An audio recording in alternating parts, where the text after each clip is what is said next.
Il y a 1 an, j'étais en pleine crise. Je souriais devant mon fils, mais à l'intérieur, je me sentais complètement vide.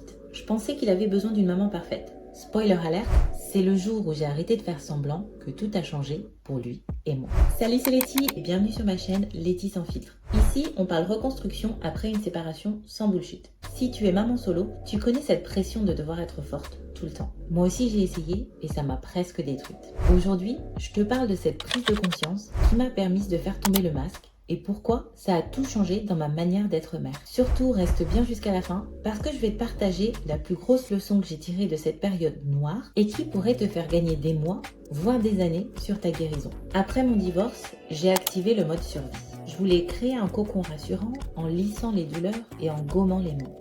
Je souris au petit-déj alors que je me levais avec la boule au ventre. J'organisais des week-ends magiques alors que j'avais qu'une seule envie, c'était de rester pleurer sous ma couette. Je m'étais imposé un rôle dans une pièce que je n'avais pas choisie. Et derrière ce décor, j'étais complètement à bout. Je faisais tout pour que mon fils ait une vie normale, comme si rien n'avait changé. Sauf que tout avait changé. Et moi, je m'épuisais en essayant de cacher que j'allais mal. Ce que je comprenais pas à l'époque, c'est qu'en jouant ce rôle, j'étais complètement déconnectée de moi, donc de lui. Tu crois que tu protèges ton enfant en étant forte pour deux. Mais parfois, tu t'éloignes juste de ce dont il a vraiment besoin, ta vérité. Le déclic.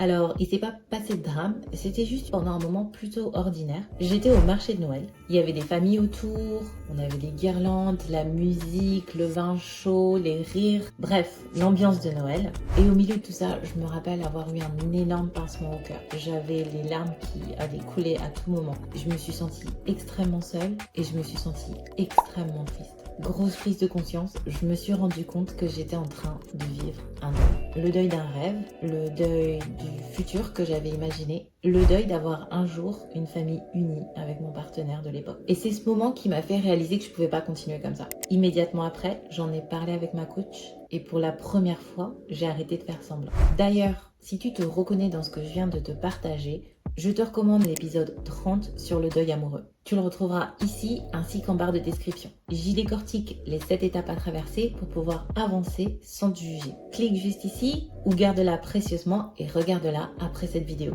Je te laisse le lien dans la barre de description de cet épisode. Dès que j'ai arrêté de mentir, à moi et aux autres, j'ai commencé à guérir. Je me suis enfin autorisée à dire que j'étais fatiguée, triste, en colère et totalement perdue. J'ai pleuré, j'ai même beaucoup pleuré. Et franchement, ces larmes, elles m'ont fait un bien fou. J'ai appelé mes amis, j'ai partagé mon ressenti, j'ai vraiment commencé à vider mon sac. Petit à petit, j'ai repris ma place. Pas celle de la maman parfaite, mais celle de Laetitia. Avec ses blessures, ses doutes, ses forces et ses envies. Et tu sais quoi? Mon fils, il l'a senti et il m'a suivi.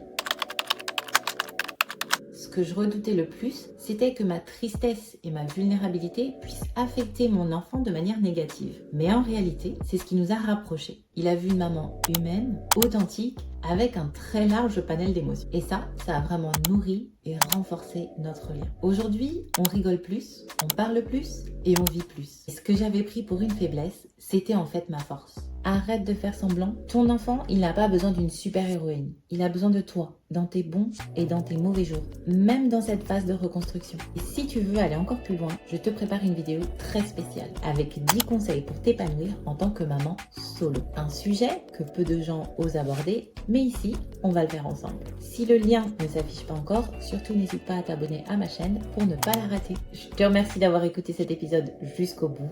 Prends bien soin de toi et n'oublie pas, tu es déjà suffisante comme tu es.